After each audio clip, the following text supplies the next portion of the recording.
पिछले भाग में हमने देखा कि नन्हे कान्हा ने तृणावर्त जैसे महाअसुर का वध किया। गोकुल में बार बार संकट आ रहे थे, लेकिन अब तक लाला का कोई नाम नहीं था। नमस्कार दोस्तों, आपका स्वागत है पौराणिक पुराण में। गोकुल में 3 महाअसुरों पूतना, शकटासुर, तृणावर्त का अंत हो चुका था। नंद बाबा समझ गए थे कि उनका लाला कोई साधारण बालक नहीं है, लेकिन वे ये भी जानते थे कि अभी तक इस बालक का विधिवत नामकरण नहीं हुआ है। बिना नाम के पहचान कैसी? इसलिए वसुदेव जी की प्रेरणा से यदुवंश के कुल गुरु गर्गाचार्य गुप्त रूप से गोकुल पधारे। गर्गाचार्य जी बहुत बड़े ज्ञानी और ज्योतिष थे। नंद बाबा ने उनका स्वागत किया। नंद बाबा बोले, महात्मन, आप पधारे, ये हमारा सौभाग्य है।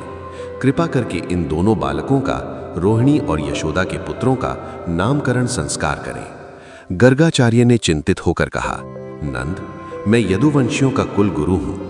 यदि मैंने तुम्हारे पुत्र का नामकरण धूमधाम से किया तो कंस को संदेह हो जाएगा कि ये देवकी का 8वां पुत्र है और वो बालक को मार डालेगा। नंद बाबा ने समाधान निकाला, गुरुदेव, हम कोई उत्सव नहीं करेंगे। आप मेरी गौशाला के एकांत में गुप्त रूप से इनका नामकरण कर दीजिए। गौशाला में गोबर और गायों की पवित्र सुगंध के बीच गर्गाचार्य जी ने दोनों बालकों को देखा। पहले उन्होंने रोहिणी के पुत्र को गोद में लिया। गर्गाचार्य बोले, ये बालक रोहिणी के गर्भ से है। ये अपने गुणों से सबको आनंदित करेगा, इसलिए इसका नाम राम होगा। इसमें अपार बल होगा, इसलिए इसे बलराम कहेंगे। और चूंकि इसने देवकी के गर्भ से रोहिणी के गर्भ में आकर्षण किया है, इसलिए ये संकर्षण भी कहलाएगा। फिर बारी आई उस सांवले सलोने की।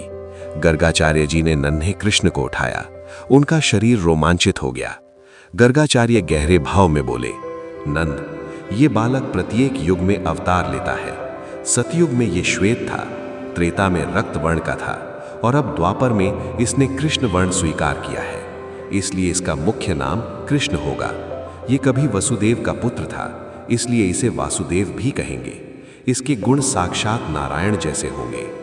उधर रावल में वृषभ भानु जी के घर भी एक नाम गूंज रहा था, राधा राधा राधा राधा। शास्त्र कहते हैं कि कृष्ण नाम तो गर्गाचार्य ने दिया, लेकिन राधा नाम स्वयं सृष्टि के कण कण में गूंजता है।